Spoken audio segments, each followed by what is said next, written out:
لا إله إلا الله محمد رسول Bismillahirrahmanirrahim. Assalamualaikum warahmatullahi wabarakatuh. Alhamdulillah, alhamdulillahi rabbil alamin, wassalatu wassalamu ala asrafil anbiya'i wal mursalin nabiyina Muhammadin sallallahu alaihi wasallam. Rabbi israh li sadri wa yassir li amri wahlul 'uqdatam min lisani yafqahu qawli. Allahumma zidna ilman warzuqna fahman wa amalan mutaqabbalan, amin amin ya rabbal alamin. Hadirin yang dimuliakan Allah, jamaah salat subuh, pertama-tama kita bersyukur kepada Allah Subhanahu wa taala. Walhamdulillah, pada pagi hari ini kita mendapat limpahan berkah dan nikmat dari Allah Subhanahu wa taala sehingga kita dapat berkumpul di masjid ini menunaikan salat subuh berjamaah, dan ini luar biasa. Rasulullah sallallahu alaihi wasallam mengabarkan salah satu salat yang paling utama itu adalah salat subuh berjamaah. Sampai-sampai Nabi sallallahu alaihi wasallam mengatakan orang yang salat subuh berjamaah itu man shalla as-subha fi jama'atin fa ka'annama shalla al-laila kullaha. Barang siapa yang salat subuh berjamaah, maka seolah-olah dia itu salat satu malam full. Lalu kemudian kita lanjutkan dengan tadarus atau tafaqquh. Rasulullah sallallahu alaihi wasallam mengingatkan orang yang kalau berkumpul di masjid, maztama'a qaumun fi baitin min buyutillah yatluna kitaballah, ketika mereka kumpul di masjid mereka membaca kitab Allah, yatadarasunahu fima bainahum, kemudian mereka mengkaji dan saling mengajarkan isi dari kitab Allah tersebut. Yang pertama, nazalat humus sakinah, akan diturunkan kepada mereka ketentraman jiwa. Makanya orang kalau datang ke majelis ilmu yang punya masalah, insya Allah masalahnya berkurang ya. Yang punya kegundahan hati, hatinya bisa menjadi tenang. Dan yang poin kedua nih, yang paling penting dari hadis tadi, ghasyiyatuhumur rahmah, Allah akan turunkan rahmatnya kepada kita. Yang punya masalah nanti Allah akan mudah permasalahannya. Nah, hadirin yang dimuliakan Allah, salawat dan salam semoga tercurahkan kepada baginda Muhammad sallallahu alaihi wasallam. Beliau pernah mengatakan bahwa majalisul ilmi, majalisul halal wal haram, majalisul dzikir itu raudatun min riyadil jannah. Majlis di mana halal wal haram kita kaji, majlis di mana kita berzikir mengingat Allah Subhanahu wa taala dan mengkaji ajarannya, ini sejatinya kata Nabi sallallahu alaihi wasallam raudatun min riyadil jannah, taman di antara taman-taman surga. Maka kata Nabi sallallahu alaihi wasallam, kalau kita ketemu taman dari taman-taman surga, farta'u biha, bergabung dengan taman-taman surga tersebut. Dan di antara taman-taman surga itu seperti kata Atha bin Abi Rabbah adalah hilaku al-halal wal haram, yaitu halaqah yang mengkaji halal dan haram. Fa insyaallah hadirin yang dimuliakan Allah, pelan-pelan nanti kita akan kaji bismillah tentang sistem jual beli dalam Islam atau dalam fikih Islam. Karena ini bagian terpenting dari agama ini. Ya. Sederhana saja hadirin yang dimuliakan Allah. Siapa di antara kita yang tidak pernah melaksanakan muamalah? Muamalah itu diambil dari kata amila ya'malu ala wazni mufa'ala, interaksi. Setiap hari bahkan kita pasti melakukan muamalah, interaksi. Apakah interaksi itu bentuknya utang piutang, jual beli, pinjam meminjam, atau sewa menyewa? Dan ternyata itu sudah diatur oleh syariat yang kita sebut dengan sistem muamalah Islam, atau nanti bisa kita terjemahkan juga dengan istilah fikih muamalah. Nah, maka insya Allah nanti saya coba mengkaji salah satu kitab klasik, lalu kemudian mengkompernya dengan pandangan kontemporer. Bahkan saya sudah siapkan juga materi yang kalau seandainya nanti ada ikhtilaf seperti di antara para ulama tentang muamalah ini, kita akan pakai buku Bidayatul Mujtahid untuk mendudukkan ikhtilaf tersebut, sehingga kita punya pandangan yang luas. Yang pertama, hadirin yang dimuliakan Allah, sebelum kita sampai ke muamalah, bahwa Nabi SAW pernah mengabarkan, kata Nabi SAW,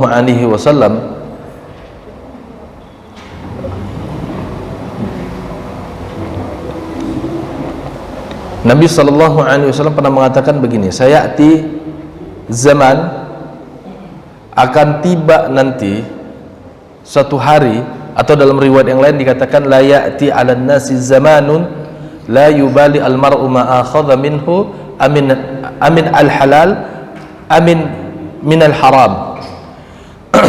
Bahwa kata Rasulullah SAW, nanti akan datang, tiba masanya manusia ketika itu la yubali al mar'u ma akhadha minhu, orang-orang tidak akan lagi berpikir, atau orang-orang tidak akan lagi mau tahu dari mana dia mendapatkan harta, apakah dari jalan yang halal, apakah dari jalan yang haram.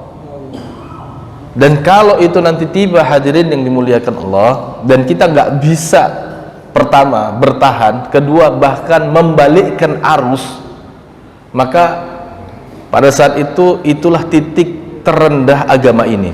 Ketika nanti misalnya zina zuhur, kata Nabi, zina itu zuhur itu kelihatan, atau bahkan bukan kelihatan, bahasa lebih tepatnya kita terjemahkan merebak, terang-terangan dilakukan, ya.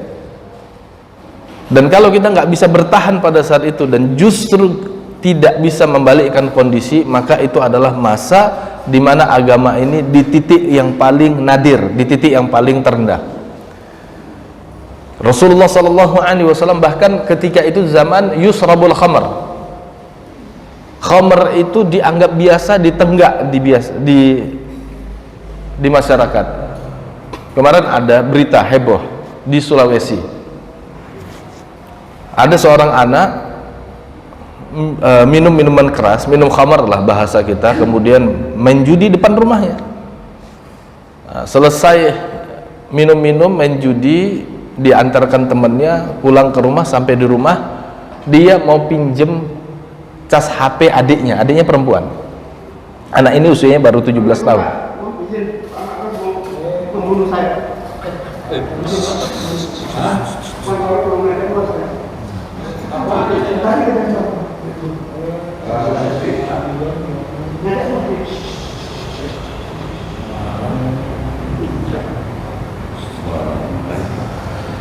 Iya.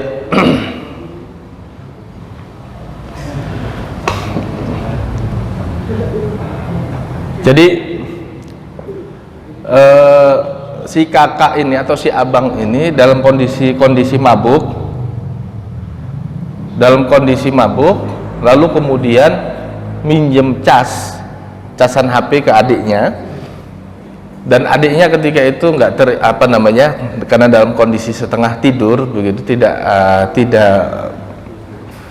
tidak memperhatikan atau menolak abangnya, menolak memberikan cas begitu ya.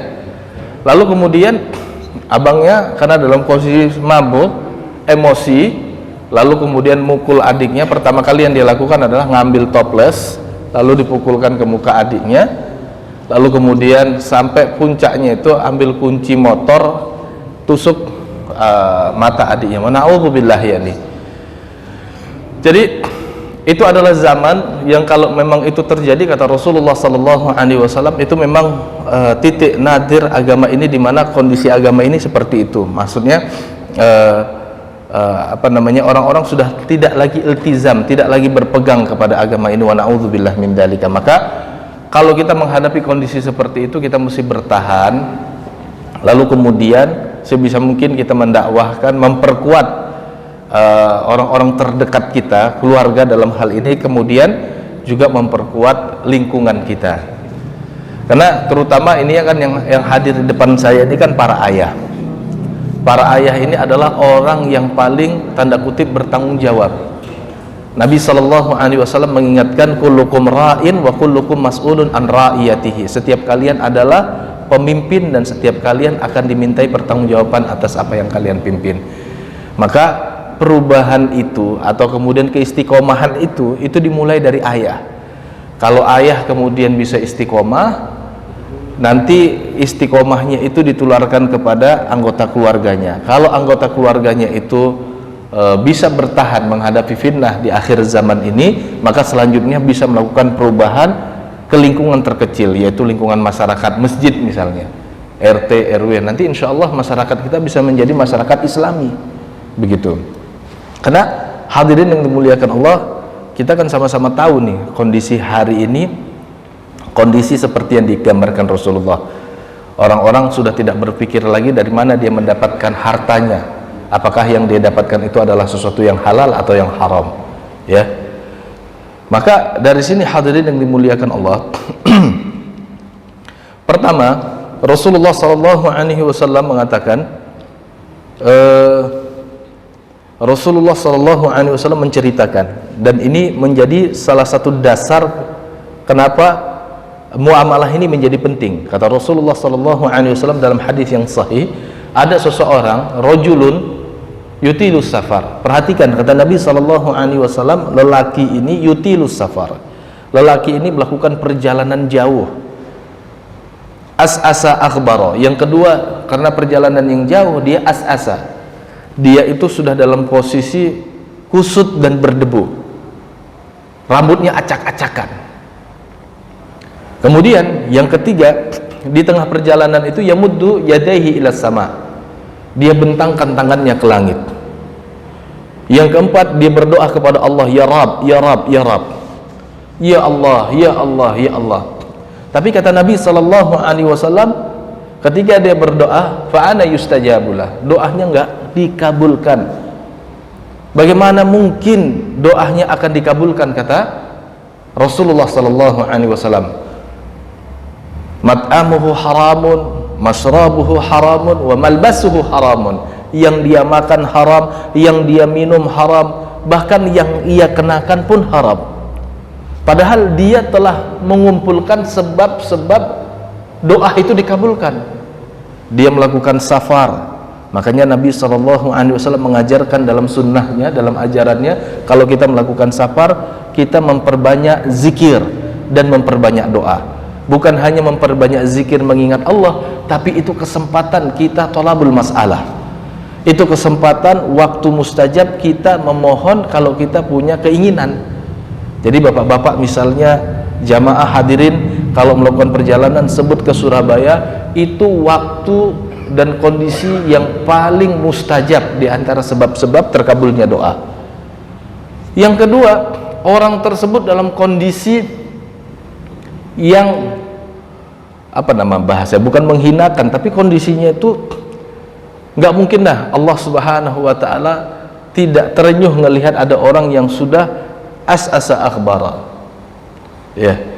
Dan yang ketiga, dia itu yamuddus yadai, dia udah bentangkan tangannya. Nabi mengatakan orang kalau udah membentangkan tangannya, yastahyi ayyaraddahuma sifar. Kata Nabi SAW, Allah itu malu kalau orang yang memohon kepada Allah itu dengan membentangkan kedua tangannya, dia mengembalikan tangannya dalam keadaan nol. Dia kosong, sifar. Dia kemudian memohon-mohon kepada Allah, ya Rab, ya Rab, ya Rab. Dan ini adalah salah satu sebab dikabulkannya doa, yaitu ketika kita tawasul dengan nama Allah. Tapi karena yang dia makan itu haram, yang dia minum haram, yang dia kenakan bahkan haram, doanya tidak dikabulkan sekalipun dia mengumpulkan sebab-sebab dikabulkannya doa. Nah, maka dari sini hadirin yang dimuliakan Allah, kita jadi lebih tahu nih betapa pentingnya dalam muamalah itu kita menghasilkan rezeki yang halal. Dan jangan sampai yang masuk ke dalam tubuh kita atau tubuh anak-anak kita adalah gizi yang haram atau harta yang didapatkan dari muamalah haram, ya. Maka dahulu ini ada sebuah riwayat luar biasa sekali. Jadi diriwayatkan, riwayat ini masyhur sekali. Abu Bakar radhiyallahu anhu itu pernah ketemu dengan seorang anak. Anak tersebut terlihat sedang nikmat sekali mengunyah makanan. Kemudian karena anak tersebut nikmat sekali mengunyah makanan, Abu Bakar itu minta dipotek. Kalau bahasa kita minta dipotek. Dipotek dimakan sama Abu Bakar. Tapi Abu Bakar kemudian ingat, ini makanan dia dapatkan dari siapa? Lalu ditanya kepada anak itu, si gulam tadi, kamu dapat dari siapa ini makanan? Dia bilang, dulu saya pernah kerja ke keluarga fulan, ternyata saya nggak digaji. Nah tadi saya datang ke rumah keluarga fulan, saya ambil aja ini. Ini halal apa haram? Haram. Karena sebab berpindahnya harta itu dalam Islam harus melalui akad. Nggak bisa bapak kemudian punya inisiatif, wah saya nggak digaji, udah saya ambil aja deh, saya anggap ini gaji saya. Nggak boleh, harus ada akad di situ, iya kan? Nah, diambil, terus dia kasih Abu Bakar, langsung Abu Bakar colok-colok mulutnya, dimuntahin. Kata Abu Bakar, ini sami'tu Rasulullah sallallahu alaihi wasallam yaqul, saya mendengar Rasulullah pernah menyampaikan, ayu malahmin ghuziya min haramin fakanatin naru awla bihi.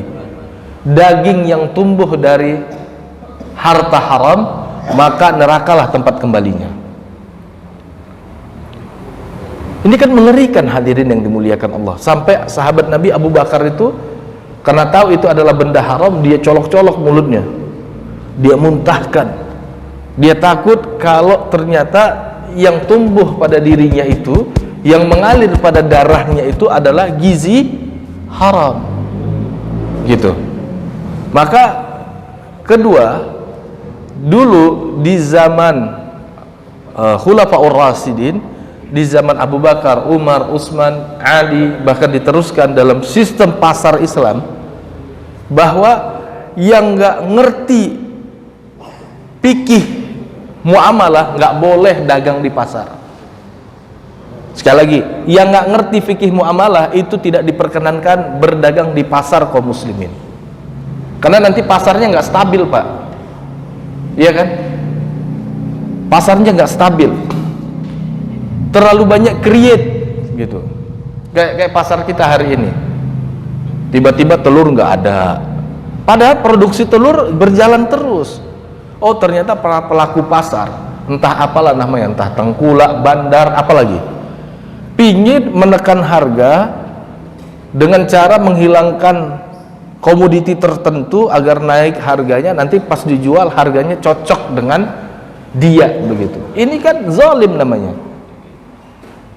Nah yang kayak gini-gini nih sistem pasar Islam nggak terima, begitu. Kenapa? Menciptakan ketidakstabilan. Harga itu boleh naik kalau memang faktornya itu bukan create manusia, gitu Pak. Misalnya kita mengalami paceklik, atau tiba-tiba kalau kasusnya telur tadi ada virus di mana akhirnya ternak-ternak pada mati, sebutlah virus burung, begitu ya.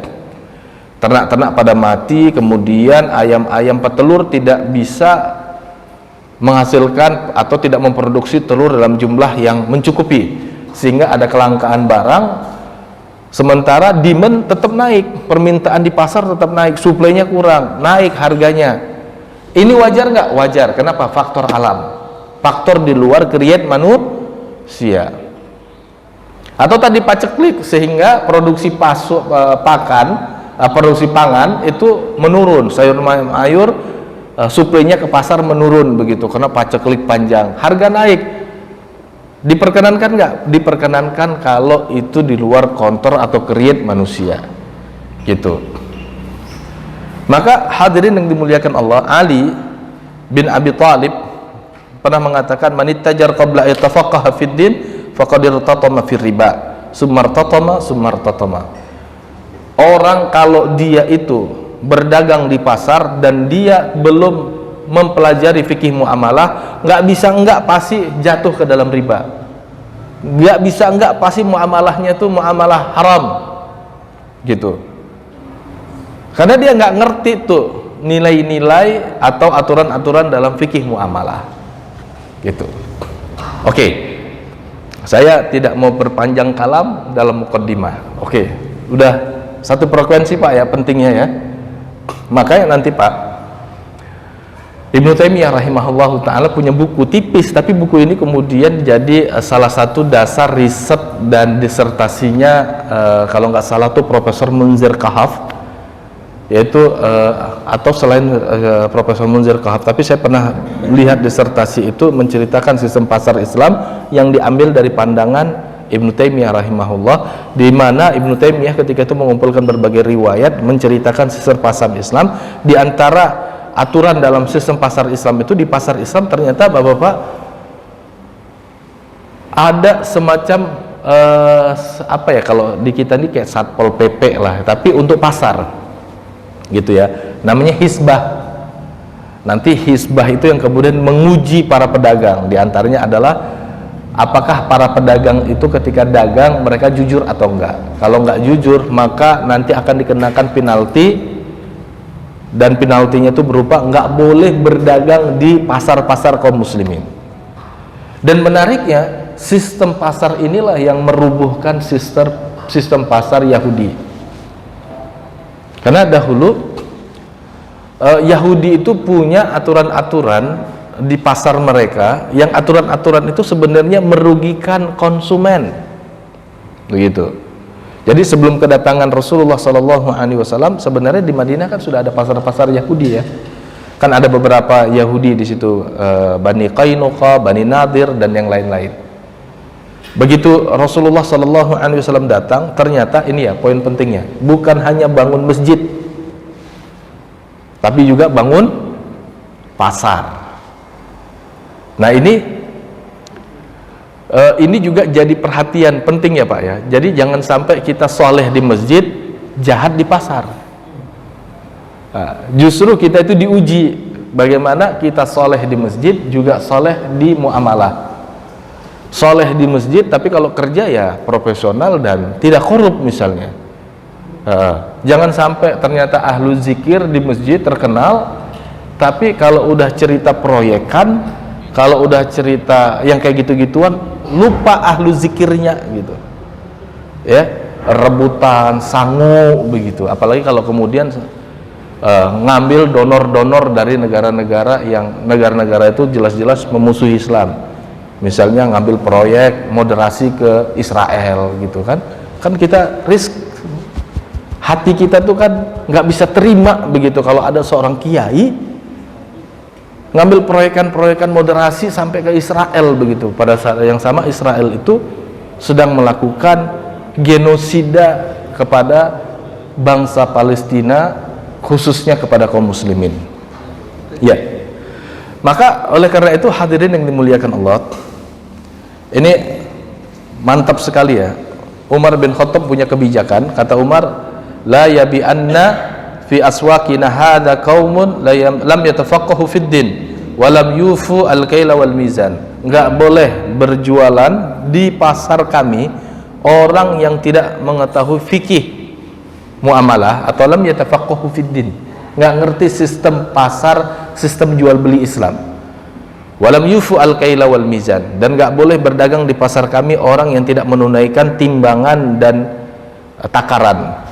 Ya, liternya masalah, takaran liternya masalah, timbangannya masalah, kayak timbangan kita Indonesia tuh kayaknya ya nggak ada timbangan yang benar kayaknya. Benar nggak Pak? Benar nggak nih?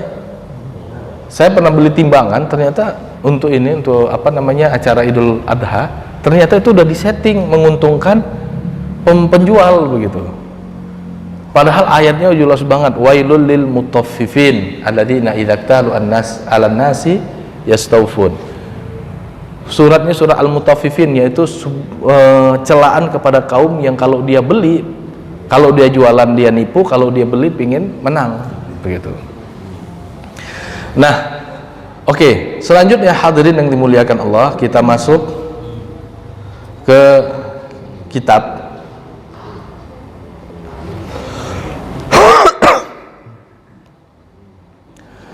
Nah, poin pertama, ketika kita masuk di kitab, penjelasannya adalah firman Allah Subhanahu wa taala, dan ini adalah dasar dari sistem jual beli kita, yaitu wa ahalallahu al-bai'a wa harrama ar-riba, wa harrama ar-riba. Surat apa itu, Pak? Surah Al-Baqarah 275, bahwa yang dihalalkan dalam sistem pasar kita adalah jual beli, sedangkan riba itu haram. Dulu orang Yahudi bilang, apa sih bedanya jual beli dengan riba? Sama aja. Ternyata dalam sistem pasarnya Yahudi, riba dan jual beli adalah sesuatu yang sama. Sementara dalam sistem pasar kita, ini adalah dua hal yang berbeda. Jual beli halal, riba haram. Begitu. Maka oleh karena itu kita mesti definisikan jual beli itu apa, Pak? Iya. Nanti riba itu apa? Karena ini adalah salah satu pondasi paling penting dalam fikih muamalah. Apa itu? Al-bai'u atau jual beli. Ada yang mau berpendapat enggak? Saya mau break bentar nih. Bismillah. Apa itu jual beli, Pak? Kalau di sini disebutkan al-bai'u mu'awadatul mal bil mal li ghardi at-tamalluki. Jual beli itu adalah pertukaran harta dengan harta dengan maksud kepemilikan. Ini kayaknya sederhana, tapi sebenarnya mengandung konsep. Jadi pertukaran itu harta dengan harta. Jadi ketika kita ingin memiliki benda, maka kita memberikan benda yang itu juga punya nilai. Ya. Kita pingin misalnya memiliki rumah, maka kita mesti muawadhah, ada pertukaran. Tapi yang kita tukarkan itu adalah sesuatu yang memiliki nilai juga. Nggak boleh kita kayak para imperialis hegemonis yang mengatakan, saya beli tanah kamu, nanti saya bayar dengan sesuatu yang nggak ada nilainya misalnya. Nanti saya bayar dengan apa begitu, kita nggak pengen gitu, apa ini nggak ada nilainya gitu.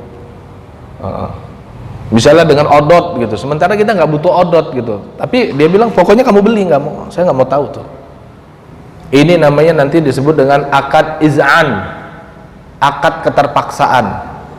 Nah nanti kita akan kaji tuh, boleh nggak terjadi jual beli dengan unsur keterpaksaan. Misalnya kalau di akad-akad kontemporer dulu saya ngelihat banget tuh ketika pembangunan jalan tol yang Pondok Cabe ke BSD, itu ada komplek menolak adanya penggusuran di daerah Serua gitu kan. Tapi kan akhirnya tetap ada penggusuran, tapi penggusuran itu dengan sesuatu yang tanda kutip kita sebut keterpaksaan. Dalam sistem jual beli kita boleh nggak jual beli dengan unsur keterpaksaan itu gitu. Nah, itu kita skip aja, nanti kita diskusikan gitu. Ya boleh nggak misalnya yang memaksa pemerintah, boleh nggak, atau yang memaksa preman misalnya, boleh nggak gitu. Jadi jual beli itu adalah pertukaran harta dengan harta untuk tujuan kepemilikan. Nah maka dari sini nanti Islam itu mengakomodir sebenarnya jual beli yang kita sebut barter. Sekalipun barter ini jual beli yang konsepnya kuno, tapi ini sebenarnya berkeadilan gitu. Saya mau beras, tapi saya bukan petani, saya ini tukang mancing di Kali Angke begitu. Ada ikan nila mujair 5 kilo nih, datang ke pasar, saya mau beras, ini ada 5 kilo, yaudah nih saya kasih 5 kilo, nggak bisa. Yang sana bilang oke, ini ada beras 10 kilo gimana? Oke, saya mau yang beras 10 kilo. Itulah jual beli gitu. Dimana ada unsur khiyar, dimana ada unsur kita itu boleh memilih gitu. Jadi ada unsur berkeadilan, ya.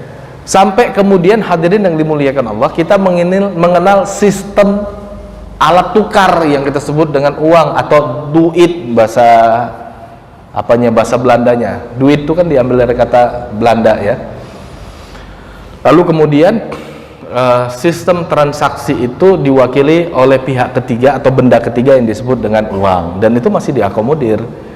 Tapi tentunya harusnya uang itu juga sesuatu yang berharga, memiliki nilai, baik nilai yang kita anggap atau nilai yang kita sepakati maupun nilai barangnya sendiri, gitu. Makanya dahulu alat tukarnya itu adalah dinar, dirham atau emas dan perak, begitu. Jadi selain punya nilai yang kita sepakati, juga bendanya memang bernilai. Nah, hadirin yang dimuliakan Allah, jadi dalam Islam itu jual beli itu kayak begitu, ada pertukaran benda, begitu, atau harta dengan maksud kepemilikan, gitu. Jadi bukan kemudian seperti pasar-pasar Yahudi, nantinya kita masuk poin kedua, riba, di mana yang dijual oleh Yahudi itu di pasar-pasar mereka bukan hanya benda. Ya kalau jasa oke, kita juga mengakomodir, tapi yang mereka jual adalah utang. Sekali lagi, yang mereka jual adalah utang, transaksi utang di pasar. Dan ini sering kita dapati. Jadi para pedagang dikasih modal, bahasanya modal, padahal transaksi utang. Dikasih modal, nih saya kasih kamu nih suntikan modal 10 juta, boleh dicicil selama 10 bulan, per bulannya 1.200.000. Nah, ini yang tidak diakomodir sistem pasar Islam, bahwa kalau transaksinya itu adalah transaksi utang, maka dalam Islam itu akadnya bukan akad bisnis, tapi akadnya akad ta'awuni atau akad sosial. Maka Islam tidak memperkenankan adanya pembisnisan dalam utang. Orang utang itu Pak, rata-rata karena lagi butuh Pak, iya kan? Nah, kalau kita kemudian mengkapitalisasi utang, nanti yang terjadi adalah ketidakstabilan. Seperti yang terjadi pada hari ini, gitu. Ada orang betul-betul lagi butuh uang, begitu. Kemudian semena-mena pihak ketiga dalam ini, kalau di sini mungkin nggak ada bangke kali Pak ya. Tahu bangke nggak Pak? Bank keliling.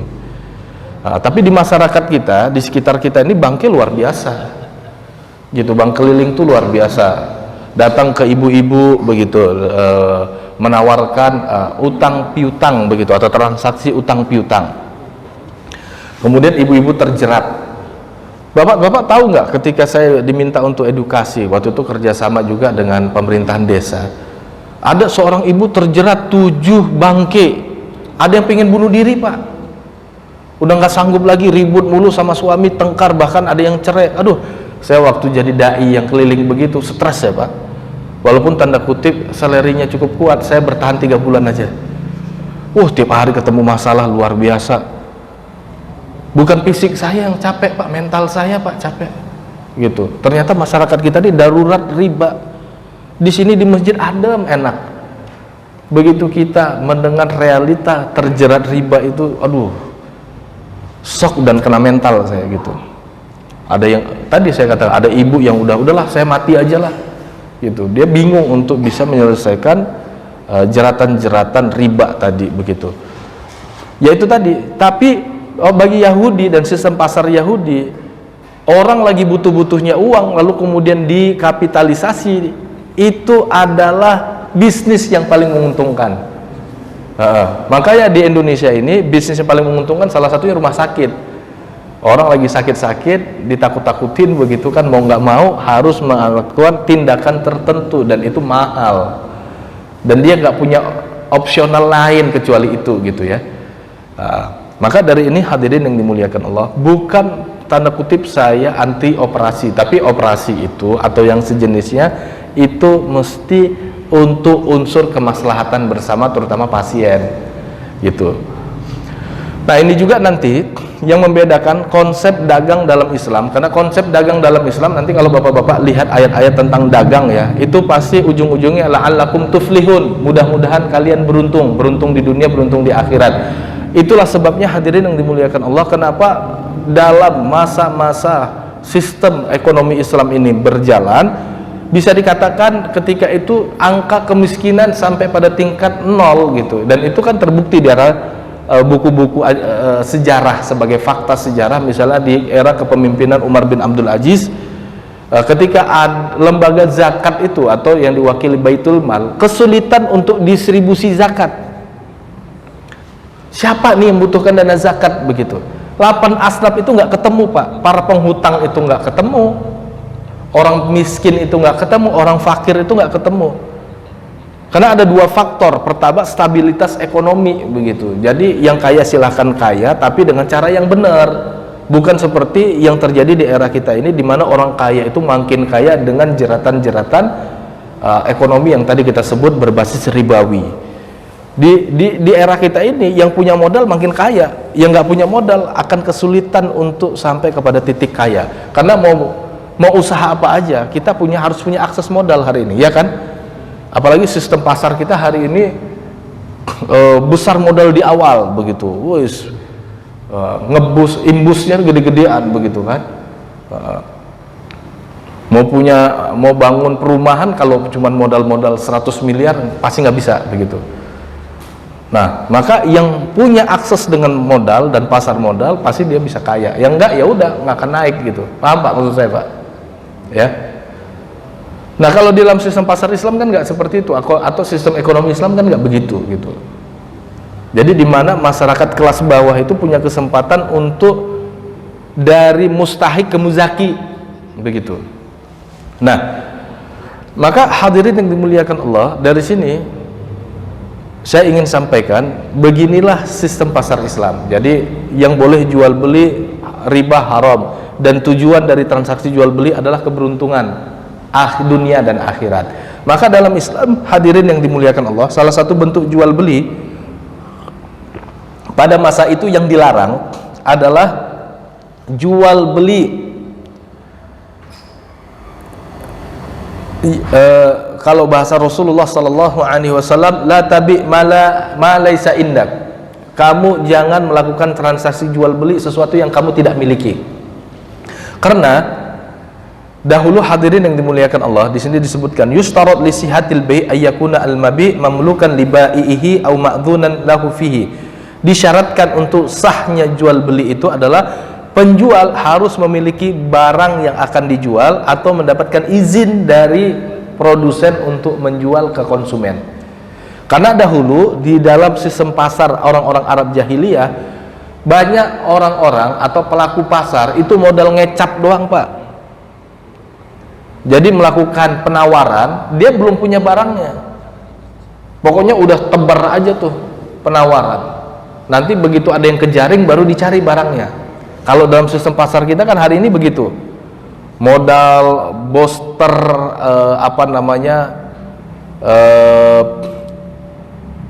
pesan berantai atau pesan yang dikirim ke WA begitu. Nanti kalau ada yang kejaring baru dicari barangnya, komoditinya. Nah, itulah sebabnya Rasulullah SAW melarang sistem jual beli seperti ini. Sesuatu yang belum kita miliki bendanya nggak boleh kita pasarkan, ya.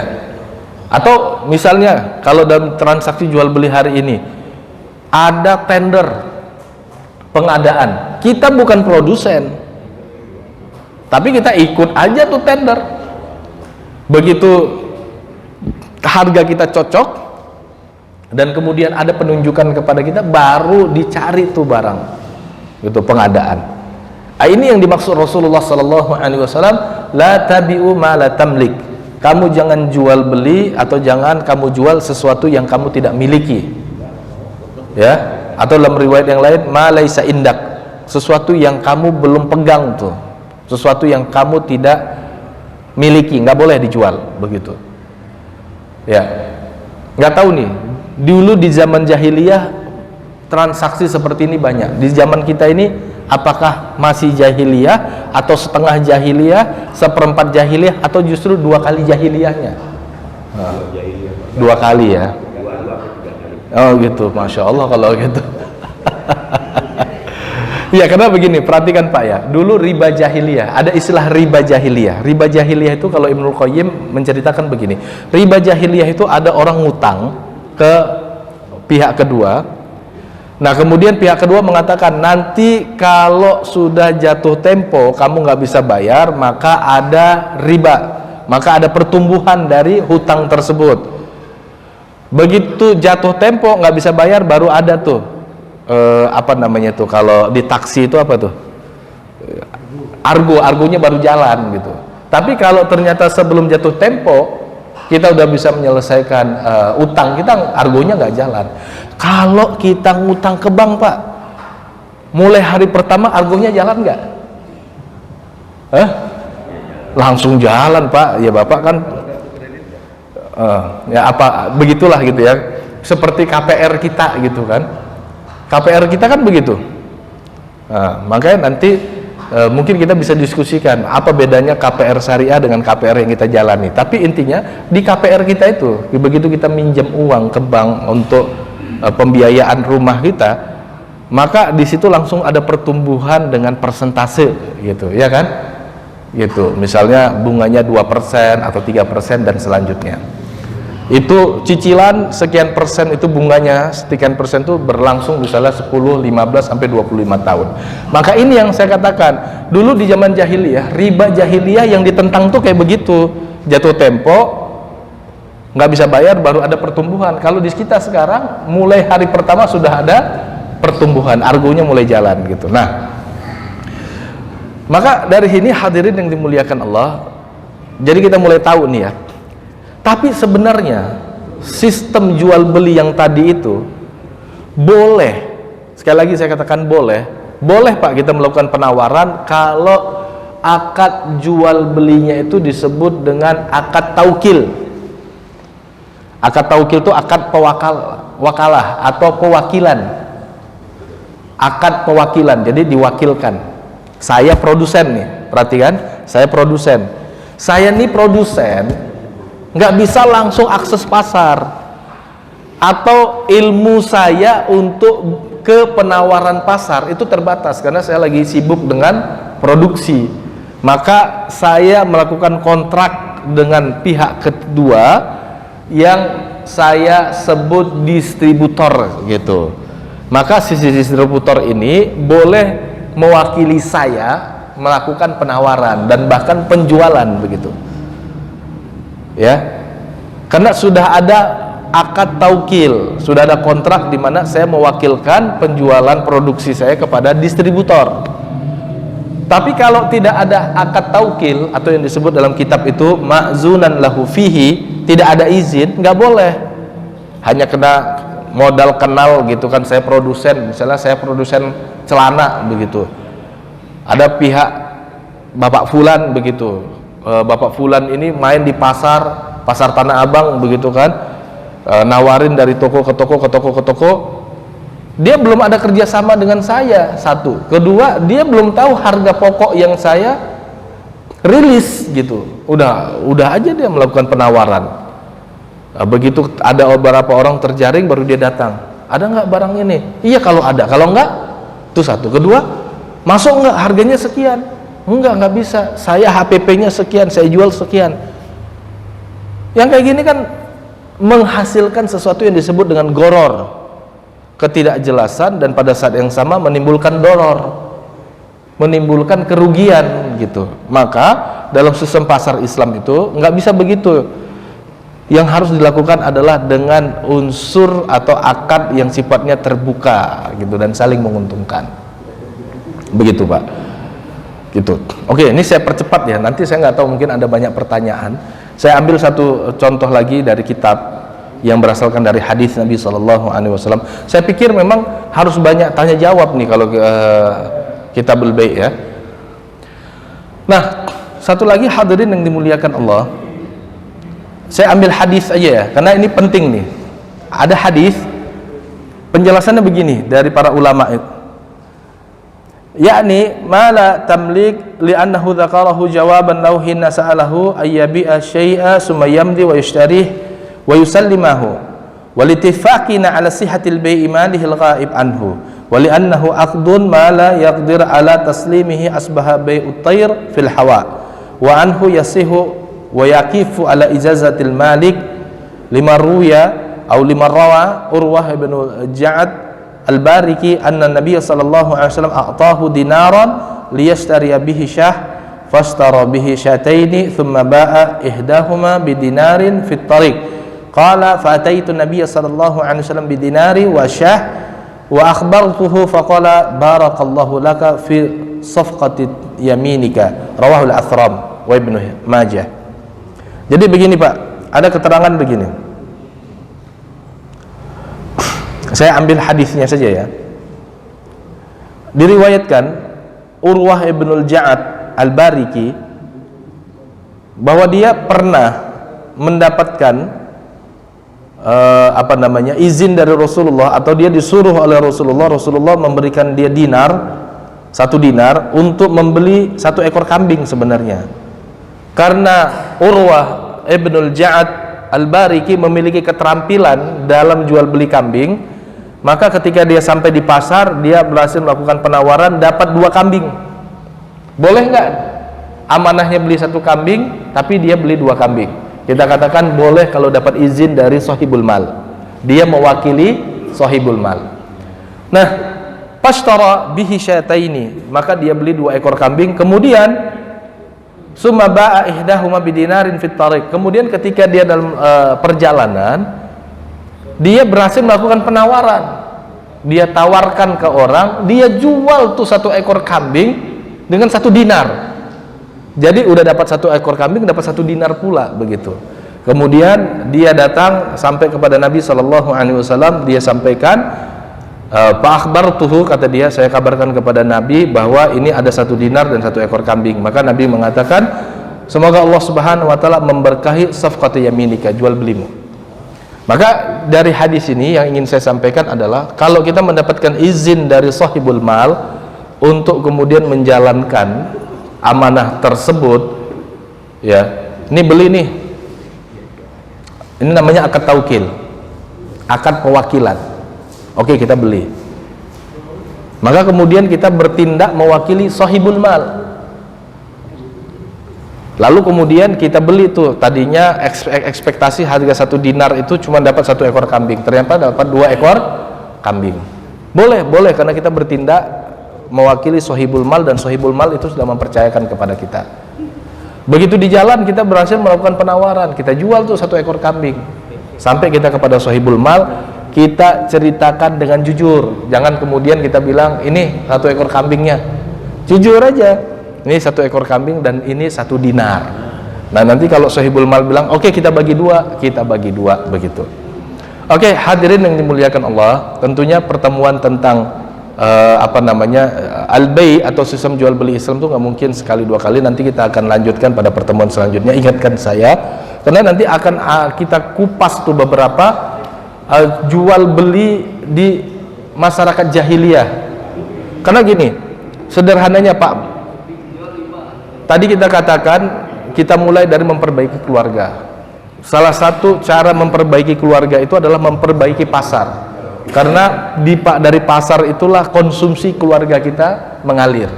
Kalau yang dikonsumsi keluarga kita adalah sesuatu yang harta haram, jangan salahkan kalau kemudian anak kita itu, tanda kutip ya, wa na'udzubillah, susah dididik, karena yang masuk ke badannya itu adalah sesuatu yang tidak halal dalam syariat.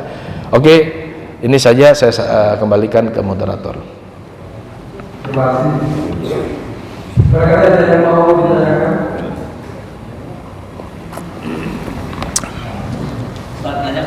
Naam. Assalamualaikum warahmatullahi wabarakatuh. Ustaz, bagaimana hukumnya kalau dalam melakukan bisnis, harga yang kita dapat dari produsen, kita boleh menjual barang dia, namun pada saat penjualan kita belum pegang nih barang ini belum ada di kita, terus kita menaikkan harga dari harga yang sudah dia tetapkan sama kita, Ustaz. Gimana tuh Ustaz? Terima kasih. Assalamualaikum warahmatullahi wabarakatuh. Ya, jadi kita ada kesepakatan dengan produsen, dan produsen punya harga pasar. Kan itu sering tuh, harga pasar. Boleh nggak kita menaikkan harga pasar? Maka kalau ternyata kita punya kesepakatan dengan produsen, di mana produsen mengikat kita dengan nota kesepakatan, maka kita terikat dengan kesepakatan itu. Nabi SAW mengajarkan al-muslim ala surutihim. Seorang muslim itu terikat dengan kesepakatan atau syarat-syarat yang mereka bangun. Kecuali kata produsen begini, ini harga HPP dari saya di pasar harganya sekian. Nanti kalau terus dia tidak menetapkan kesepakatan, Bapak nggak boleh menaikkan di luar harga yang kami tetapkan. Kalau tidak ada unsur yang mengikat itu atau perjanjian itu, kita boleh menaikkan harga berdasarkan penawaran yang mungkin bisa kita lakukan begitu. Tapi kalau sudah diikat dengan perjanjian itu, maka kita terikat dengan perjanjian itu dan tidak boleh menaikkan harga dengan sendirinya. Wallahu a'lam bishawab. Hanya satu lagi, Ustaz.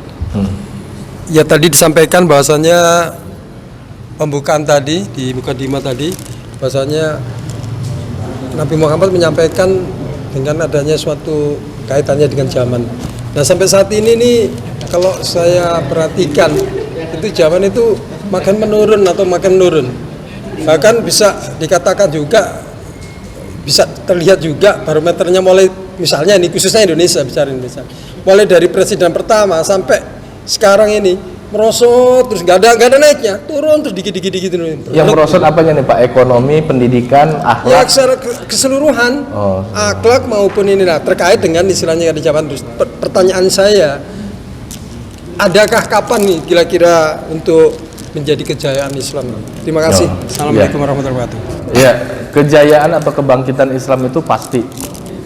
Saya tuh teringat banget Pak, saya pernah ketemu dengan saya manggilnya Bang Adi Aksa, mungkin bapak-bapak pernah kenal ya, Pak Adi Aksa Daud, mantan Menpora dulu ya. Saya datang ke rumahnya waktu itu, dia suruh kita datang, ada pengajian, lalu dia cerita, dan cerita dia ini menurut saya penting begitu. Kata dia, saya yakin kalau Islam itu bakal bangkit sebagaimana saya yakin kalau besok pagi ada matahari. Gitu. Waktu itu kita tanya, lah kata dia, kan kalian yang lebih tahu tentang hadis-hadisnya. Dan memang Nabi SAW mengabarkan bahwa ada era di mana agama ini dalam titik nadir bahasanya tuh. Nanti ada era, ada masa nanti setelah titik nadir ini Islam itu akan kembali. Secara umum Nabi SAW pernah mengabarkan begini dalam sebuah hadis yang sahih, bada al-Islam ghariban wa sayaudu ghariban kama bada fatuba lil ghuraba. Islam ini datang dengan keterasingan, setelah keterasingan tidak sesuai dengan zamannya, di mana zamannya misalnya di zaman itu dalam sistem pernikahan saja ya, orang biasa melakukan nikah dengan pelacur, tiba-tiba kita mengatakan nikahnya nggak boleh begitu, asing bagi masyarakat jahiliyah ketika itu. Tapi kemudian berhasil bangkit dan mempengaruhi kondisi masyarakat jahiliyah dan berubah menjadi masyarakat Islami, menciptakan peradaban yang berkeadilan. Nah, nanti di akhir zaman ketika kita juga sedang mengembalikan sistem yang dianggap masyarakat kita ini sangat asing, kita akan menghadapi pertentangan-pertentangan, tapi insya Allah nanti agama ini akan bangkit sebagaimana bangkitnya di era pertama. Maka dalam sebuah hadis yang waktu saya teliti sama teman-teman ada terjadi ikhtilaf gitu, sebutlah hadisnya Hasan atau di bawah Hasan, bahwa Nabi SAW itu membagi era umat Islam itu menjadi 5. Pertama, era nubuwah, dan itu sudah selesai dengan wafatnya Nabi. Kedua, era yang kita sebut sebagai era kejayaan atau era Khulafaur Rasyidin. Yang ketiga nanti adalah mulkan jabbarin, mulkan adhan. Yang ketiga itu adalah era di mana pemerintah menggigit. Lalu kemudian kalau kita kumpulkan riwayat-riwayat, penafsiran yang paling tepat itu era pemerintahan menggigit itu adalah menggigit syariat, masih berpegang kepada syariat. Kemudian masanya datang, kemudian masa selanjutnya itu atau era selanjutnya itu mulkan jabbarian, yaitu era diktator begitu, dimana kalau kita kumpulkan riwayat dan hadis-hadis yang terkait dengan hadis ini, di sini justru yang disebut kediktatoran itu adalah ketika sistem Islam itu tidak diberikan ruang untuk bernapas gitu. Sistem lain boleh selain sistem Islam, tapi nanti akan ada masanya kembali kepada sistem sebagaimana sistem di era kenabian atau era kejayaan. Kalau ditanya itu kapan, saya nggak tahu, tapi yang pasti setiap kita mesti berupaya untuk mengembalikan ajaran Nabi ini dalam berbagai sistem yang kita kaji tadi. Nggak masalah kita ternyata tidak mencicipi era yang dimaksud Nabi, tapi kita sudah menjadi jalan atau langkah pertama menuju era itu. Mungkin nanti anak kita atau cucu kita, karena nanti yang dihisap itu bukan kita ada di era itu atau tidak, yang dihisap itu kan peran kita gitu. Dan saya sungguh sudah sangat bangga sekali ngelihat jamaah-jamaah di sini yang sudah memainkan peran positif, karena dengan meramaikan masjid saja itu adalah peran positif, apalagi nanti dengan memperkuat keluarga itu sudah peran positif sekali. Mulai pelan-pelan kita bangun sistem pasar syariah. Kita punya lahan di depan masjid ini sebetulnya strategis. Kalau Ramadan saya lihat banyak bazar di situ. Kalau bisa jangan Ramadan saja. Bagaimana masjid juga bisa membuktikan kalau syariat itu memang betul-betul berkeadilan. Tantangan bagi kita kan sebenarnya itu bukan berbicara sekedar wah syariat solusi, tegakkan syariat, tapi sekarang kita harus cari instrumen untuk membuktikan kalau pasar syariat atau sistem ekonomi syariat itu adalah solusi dan memang yang terbaik. Wallahu a'lam bishawab. Cukuplah. Terima kasih.